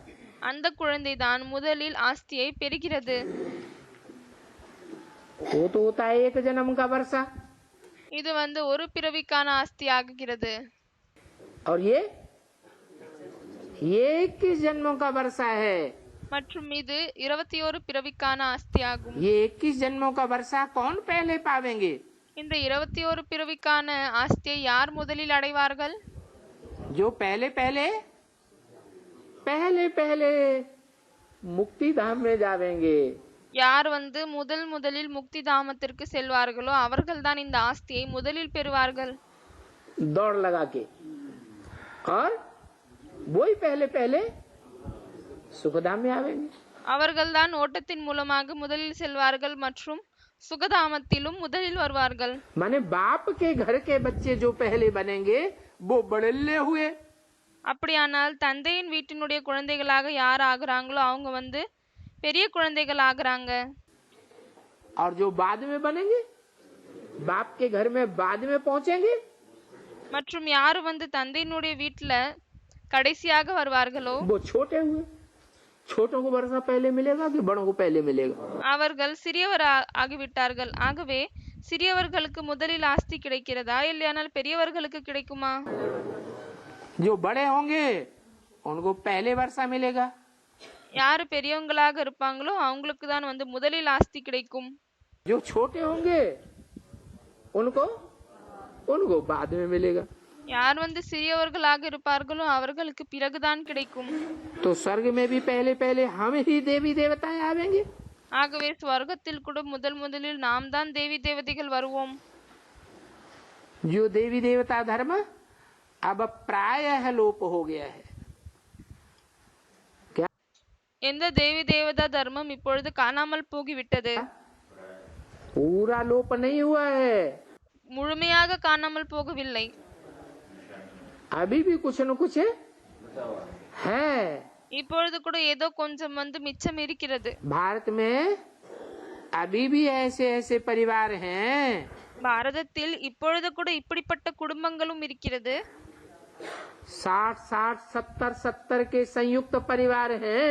60-70 நபர் கொண்ட ஒன்று சேர்ந்து இருக்கக்கூடிய குடும்பமும் இருக்கிறது, கூட்டு குடும்பம் இருக்கிறது. सतयुग की यादगार हैं, சத்தியுகத்தின் நினைவார்த்தம் இருக்கிறது.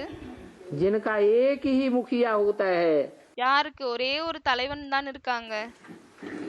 मजाल के कोई एक भी सदस्य उस मुखिया की मत से विपरीत चला जाए, எந்த ஒரு குடும்பத்தினருக்கும் அந்த தலைவரின் வழியை மீறுவதற்கான தைரியம் இருக்காது. एक राज्य, पूरे परिवार का एक धर्म, முழு குடும்பத்திற்கும் ஒரே ராஜ்யம், ஒரே தர்மம், एक कुल, ஒரே குலம், एक मत, ஒரே வழி. ऐसे नहीं இப்படியும் கூட இல்ல. आज के परिवारों की तरह. இன்றைய நாளில் இருக்கக்கூடிய குடும்பங்கள் எப்படி இருக்காங்க? बच्चा जनता पार्टी में जा रहा है குழந்தை வந்து ஜனதா பார்ட்டில போகுது, तो बच्ची कांग्रेस पार्टी में वोट दे रही है. பிறகு பெண் குழந்தை வந்து காங்கிரஸ் பார்ட்டிக்கு ஓட்டு கொடுக்கிறது. पत्नी बहुजन समाजवादी पार्टी को, பிறகு மனைவி வந்து பகுஜன் சமாஜ் பார்ட்டிக்கு வந்து ஓட் கொடுக்கறாங்க, फॉलो कर रही है. ஃபாலோ பண்றாங்க. सबकी अलग अलग मत हो जाती है. இப்படி இருக்கும் பொழுது அனைவருடைய வழி வந்து தனித்தனியாக ஆகிவிடுகிறது.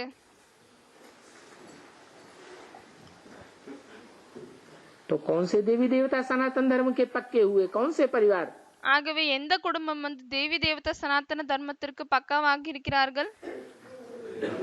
जो संगठित परिवार हैं, जो भारत में आज भी कहीं कहीं विरले देखे जाते हैं, எந்த சங்கடன் குடும்பமாக இருக்கிறது, எது பாரதத்தில் இன்னும் கூட ஏதோ ஒரு பகுதியில் பார்க்கப்படுகிறது, वो देवी देवता सनातन धर्म के फिर भी कहेंगे पक्के हैं. भला அதை தேவி தேவதா சனாதன தர்மத்தை சேர்ந்தவர்கள் கொஞ்சம் பக்காவானவர்கள் என்று சொல்லப்படுகிறது. कलयुगी दुनिया में हैं, பலே அவர்கள் வந்து கலியுக உலகத்தில் இருக்கிறார்கள்.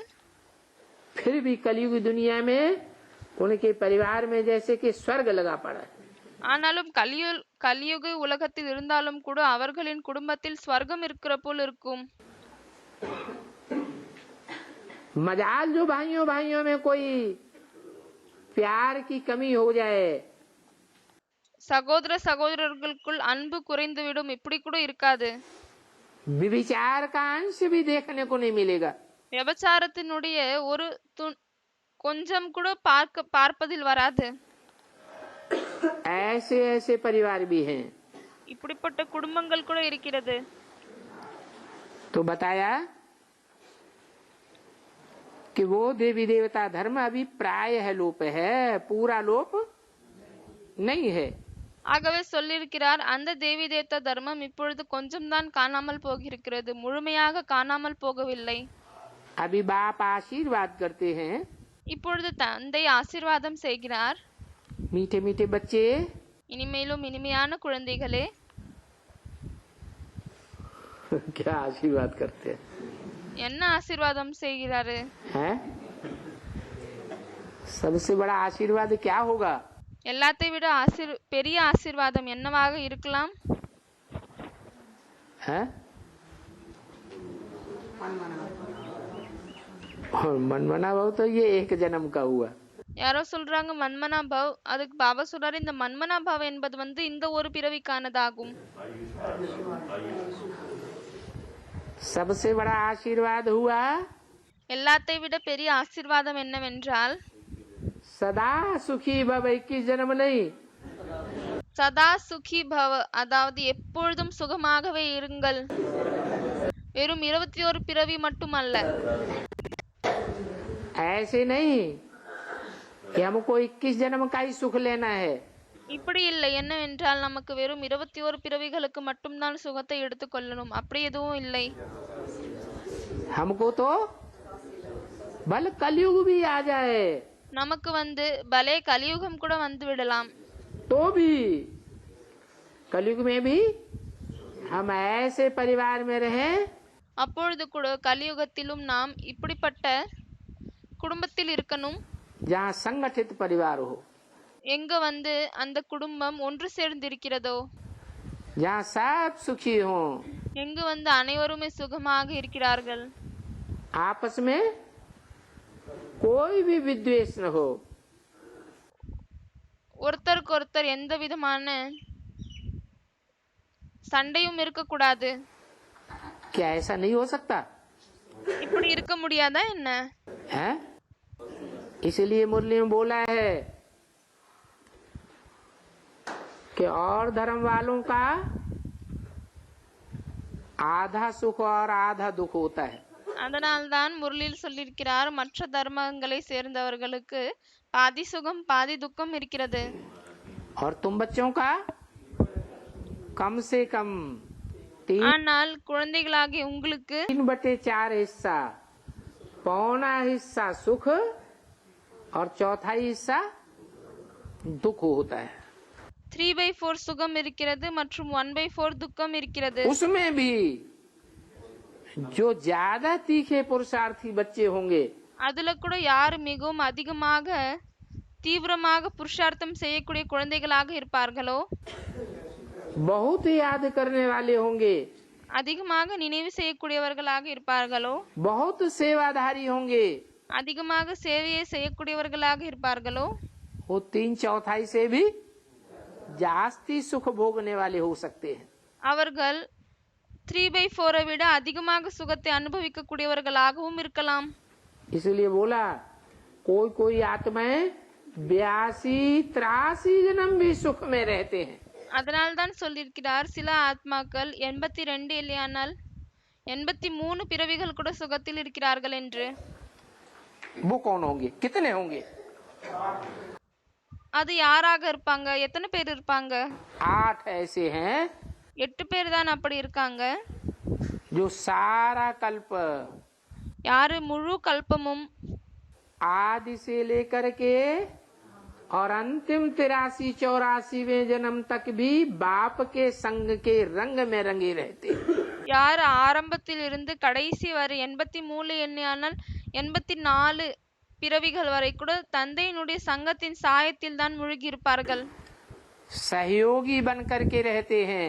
உதவியாளர்களாக இருப்பார்கள். और जितना बाप सुखी होता है उसी समान वो बच्चे भी सुख का उपभोग करते हैं। ஆகவே தந்தை எவ்வளவு சுகமாக இருக்கிறார்களோ அதே போலவே அந்த குழந்தைகள் கூட அவ்வளவு சுகத்தில் இருப்பார்கள். सिर्फ अंतिम जन्म में जाकर माया उनको नीचे गिरा देती। வெறும் கடைசி பிறவியில் தான் சென்றுவிட்டு மாயையும் கூட அவர்களை கீழே விழ வைக்கிறது. तो आशीर्वाद करते हैं। क्या आशीर्वाद? ஆகவே ஆசீர்வாதம் செய்கிறாங்க. என்ன ஆசீர்வாத் செய்கிறாரு? बच्चे सदा सुखी भव, குழந்தைகளே எப்பொழுதுமே சுகத்தில் இருங்கள், सदा शांत भव, எப்பொழுதுமே நிம்மதியாக இருங்கள், सदा पवित्र भव, எப்பொழுதுமே தூய்மையாக இருங்கள், चिरंजीवी भव, நீண்ட ஆயுள் கொண்டவங்களாக இருங்கள், बहुत बहुत जन्म जियो, நிறைய நிறைய பிறவி வரை வாழுங்கள். तुम्हारी अकाले मौत न हो. உங்களுக்கு அகால மரணம் ஏற்படக்கூடாது. आशीर्वाद तो बाप से ही मिलती है, ஆகவே ஆசீர்வாதம் என்பது தந்தையிடமிருந்து தான் கிடைக்கிறது. परंतु फिर हर एक को अपना अपना पुरुषार्थ भी करना है. ஆனால் எல்லாருக்குமே தன்னுடைய புருஷார்த்தத்தை கூட செய்ய வேண்டியதாக இருக்கிறது. कि हम चिरंजीवी कैसे बने. என்னவென்றால் நாம் நீண்ட ஆயுள் கொண்டவர்களாக எப்படி तो याद ஆகணும்? करने से ही तुम चिरंजीवी बन रहे हो. தந்தை நினைவு செய்யும் காரணத்தால் தான் நீங்கள் நீண்ட ஆயுள் கொண்டவர்களாக ஆகுகிறீர்கள். क्या नियम है. என்ன நியமம் இருக்கிறது? लंबी उम्र हमारी हो जन्म जन्मांतर, நமக்கு ரொம்பவே அதிகமாக வயது இருக்கணும், அதாவது ரொம்ப நீண்ட காலம் வரை நம்ம வாழணும் என்றால் उसके लिए क्या नियम है. அதற்காக என்ன நியமம் இருக்கிறது? हाँ, जो यहाँ जितने बड़े योगी होंगे யார் இங்கு எவ்வளோ பெரிய யோகியாக இருக்காங்களோ उतनी लंबी उनकी आयु होगी इसी जन्म में भी. அவர்களுக்கு அவ்வளவு நீண்ட ஆயுள் இருக்கும். அதே போல் இந்த வாழ்க்கையில் கூட जो बहुत याद करेंगे யார் அதிகமாக तो उनकी आयु भी इसी जन्म में बहुत लंबी हो जाएगी. कितनी लंबी हो जाएगी.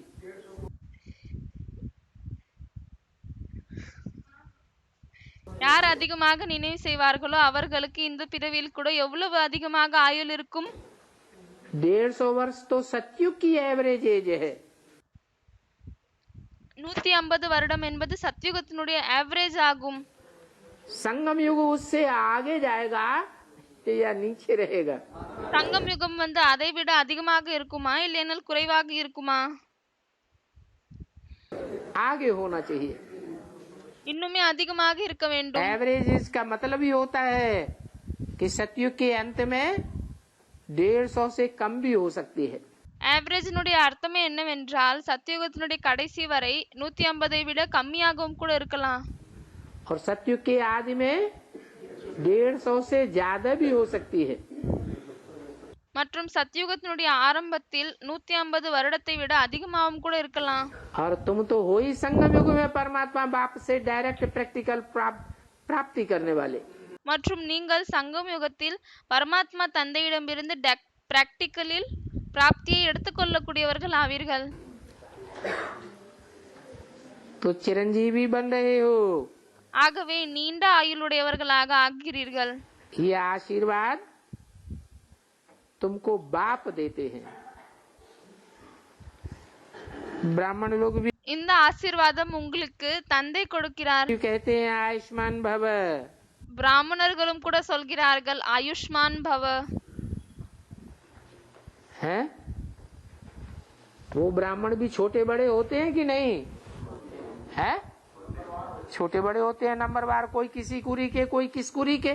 அந்த பிராமணர்களும் கூட சிறியவர்கள் பெரியவர்கள் இருக்கிற ब्राह्मणों की नौकरियां होती है ना. 9 குறியை சேர்ந்த பிராமணர்களாக இருக்கிறார்கள் இல்லையா? उन कुरियों में भी कोई अच्छे पुरुषार्थी कोई डम्ब पुरुषार्थी. அந்த குறிகளில் கூட சிலர் நல்ல புருஷார்த்தத்தை செய்யக்கூடியவர்கள், சிலர் மந்தமாக இருக்கிறார்கள். और यहाँ तो तुमको कौन सा ब्राह्मण आशीर्वाद दे रहा है. மற்றும் இங்கு உங்களுக்கு எந்த பிராமணர் ஆசீர்வாதத்தை கொடுக்கிறார்? है? हाँ, चोटी का ब्राह्मण. உங்களுக்கு குடிமையினுடைய பிராமணர், மிகவும் தலை சிறந்த பிராமணர். चोटी का ब्राह्मण क्यों कहा. அவரை குடிமை பிராமணர் என்று ஏன் சொல்லியிருக்கிறாங்க? क्योंकि पहले पहले बाप जिसमें प्रवेश करते हैं ஏனென்றால் முதலில் தந்தை யாருக்குள் பிரவேசம் செய்கிறாரோ वो है पहला ब्राह्मण. அவர்தான் முதல் பிராமணர் ஆவார். पहला ब्राह्मण सो पहला देवता सो पहला. முதல் பிராமணர் தான் முதல் தேவதை தான் முதல் சத்திரியர். चंद्रवंशी சந்திரவம்சி सो पहला वैश्य सो पहला शूद्र. அவர்தான் முதல் வைஷ்யர், முதல் சூத்ரர் ஆவார். बाप भी कहते हैं தந்தையும் கூட சொல்கிறார், अभी तुम सदा जीते रहो.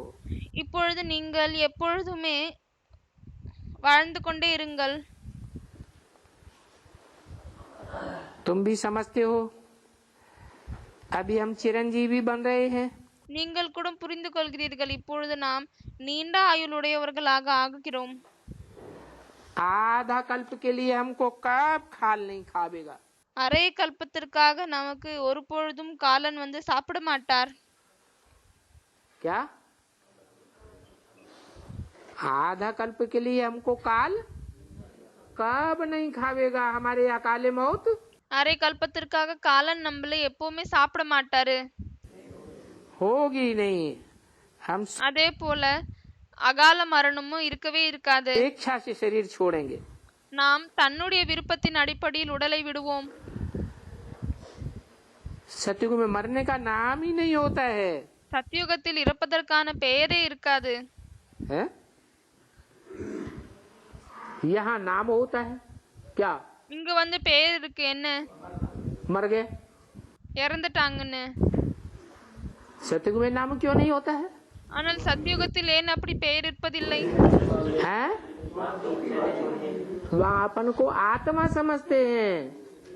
आत्मा की कभी मृत्यु ஏனென்றால் அங்கு வந்து தன்னை ஆத்மா என்று புரிந்து கொள்கிறார்கள் மற்றும் ஆத்மாவிற்கு எப்பொழுதுமே மரணம் होती नहीं है. और यहाँ ஏற்படாது. மற்றும் यहाँ तो आत्मा समझते ही नहीं है. क्या समझते हैं. இங்கு ஆத்மா என்று புரிந்து கொள்வதே இல்லை. என்னவென்று புரிந்து கொள்கிறார்கள்?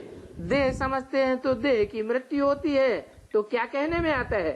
தேகம் என்று புரிந்து கொள்கிறார்கள். ஆகவே தேகம்தான் இறக்கிறது. அப்பொழுது என்ன சொல்கிறார்கள்? मर गया. இறந்து விட்டாங்கன்னு. तो यहाँ तो मनुष्य मरने से डरते हैं. ஆகவே இங்கு மனிதர்கள் இறப்பதில் இருந்து பயப்படுறாங்க. हैं? हाँ. और वहाँ आत्मा समझते हैं तो मरने की एक तो बात ही नहीं. மற்றும் அங்கு ஆத்மா என்று புரிந்து கொள்கிறார்கள். அப்பொழுது இறப்பதற்கான விஷயமே இல்லை. और दूसरे शरीर तो भले वहाँ छोड़ते हैं. மற்றும் இரண்டாவது பலே அங்கு உடலை விடுறாங்க. लेकिन डर डर नाम की कोई चीज नहीं. ஆனால் பயம் என்ற பெயருடைய எந்த ஒரு விஷயமும் அங்கு இருக்காது. तुम तो पुरुषार्थ कर रहे हो अभी मरने के लिए. நீங்கள் இப்பொழுது இறப்பதற்காக முயற்சி செய்கிறீர்கள், புருஷார்த்தம் செய்கிறீர்கள். हैं? என்ன ये क्या बात हुई. இது என்ன விஷயமாகிவிட்டது? हम मरने के लिए पुरुषार्थ कर रहे हैं. நாம் வந்து இறப்பதற்காக புருஷார்த்தம் செய்கிறோமா என்ன? हाँ. देह भान छोड़ना माना मरना. தேக அபிமானத்தை விடுவது என்றாலே இறப்பதாகும். अगर हमारा देह भान छूट जाता है ஒருவேளை நம்மளுடைய தேகாபிமானத்தை விட்டு விடுகிறோம் तो என்றால், जैसे कि हम इस दुनिया में जीते जी मर गए बल शरीर रहेगा. அப்பொழுது எப்படி ஆகிவிடும் என்றால், நாம் இந்த உலகத்தில் உயிர் இருக்கும் பொழுதே இறந்து விடுகிறோம். பலே வந்து உடல் இருக்கிறது. लेकिन आत्मा देह भान से परे हो जाएगी. ஆனால் ஆத்மா வந்து தேகாபிமானத்தில் இருந்து அப்பாற்பட்டு சென்றுவிடும். शरीर छोड़ करके हम अपने बाप के पास जावेंगे. உடலை விட்டுவிட்டு தான் நாம் நம்மளுடைய தந்தையிடம் செல்வோம். शरीर छोड़ के जावेंगे. हाँ. देह भान छोड़ के हम बाप के पास जावे. உடலை விட்டுவிட்டு செல்வோமா? இது என்ன ஆகிவிட்டது? நாம் தேகாபிமானத்தை விட்டுவிட்டு தந்தையிடம் செல்வோம். से नहीं हमारी देह खलास हो जाएगी. இப்படி இல்லை. என்னவென்றால் நம்மளுடைய தேகமே வந்து அழிந்து விடும். அப்படி இல்லை. खलास हो जाएगी. அழிந்து விடுமா என்ன? हमारी तो देह भी रहेगी நம்மளுடைய தேகம் கூட இருக்கும். और आत्मा तो है ही अविनाशी. மற்றும் ஆத்மா வந்து அழிவில்லாததாகும். हमको ये अनुभव नहीं होगा कि हम शरीर से मर गए.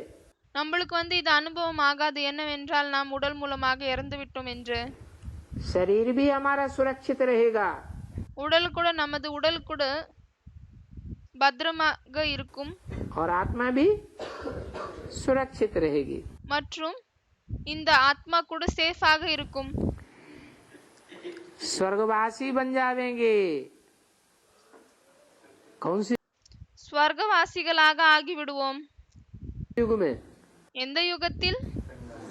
संगम युग में ही स्वर्गवासी बन जाएंगे।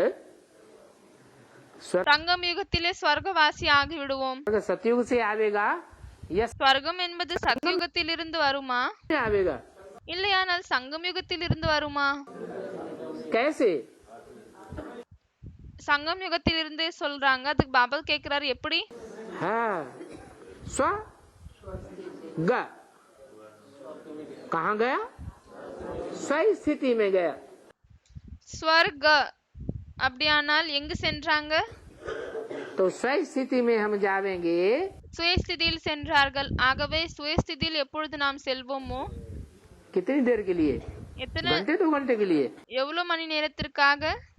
1 மணி நேரம், 2 மணி நேரத்திற்காகவா? हैं?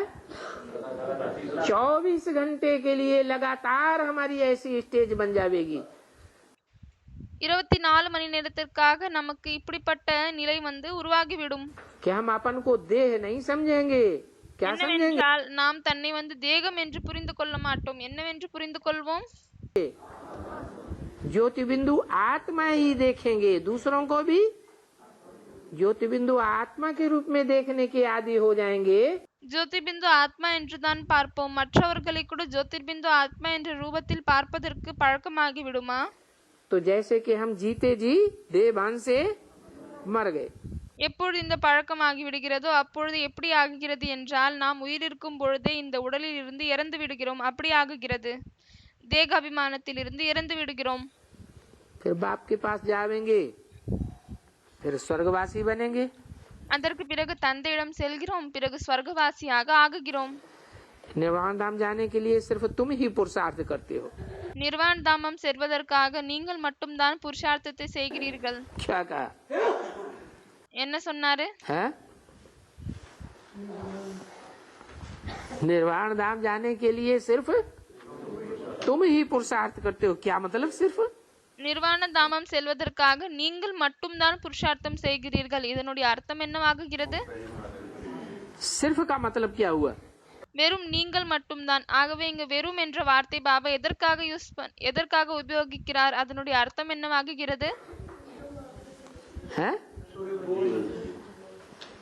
सिर्फ का मतलब हुआ और धर्म वाले जो हैं, இதனுடைய அர்த்தம் என்னவாகிவிட்டது என்றால், மற்ற தர்மத்தை சேர்ந்தவர்கள், जो सन्यास धर्म वाले हैं, யார் சந்நியாச தர்மத்தை சேர்ந்தவர்கள் இருக்கிறார்களோ, चाहे वो चंद्रवंशी हो, அவர்கள் பலே சந்திரவம்சியாக இருக்கலாம், चाहे इस्लाम वंशी हो, बौद्धी वंशी हो, क्रिश्चियन कोई भी वंशी हो, இஸ்லாம், பௌத்தி, கிறிஸ்டியன் எந்த வம்சத்தை சார்ந்தவர்களாக இருந்தாலும் சரி, वो सब कौन से वंश के हैं? அவர்கள் அனைவரும் எந்த வம்சத்தை சேர்ந்தவர்கள்? वो 7 सन्यासी हैं। அவர்கள் அனைவருமே சந்நியாசிகள் ஆவார்கள். और तुम हैं? तुम प्रवृत्ति मार्ग के पक्के हो। மற்றும் तो நீங்கள் தான் பிரவೃತ್ತಿ மார்க்கம், இல்லற மார்க்கத்தை பக்கவாக கடைபிடிக்கிறீர்கள். सिर्फ तुम ही पुरुषार्थ करते हो निर्वाण धाम में जाने का। ஆகவே நீங்கள் மட்டும்தான் நிர்வாண தாமத்திற்கு செல்வதற்கான புருஷார்த்தத்தை செய்கிறீர்கள். वो सन्यासी तो निर्वाण धाम में जाने का पुरुषार्थ कर ही नहीं सकते। அந்த சந்நியாசிகள் நிர்வாண தாமத்திற்கு செல்வதற்கான முயற்சியை அவர்களால் செய்யவே முடியாது. क्यों नहीं कर सकते? ஏன் செய்ய முடியாது? है? हाँ, क्योंकि उन्हें तो निर्वाण धाम का पता ही नहीं है। ஏனென்றால் அவர்கள் நிர்வாண தாமத்தை பற்றி அறியவே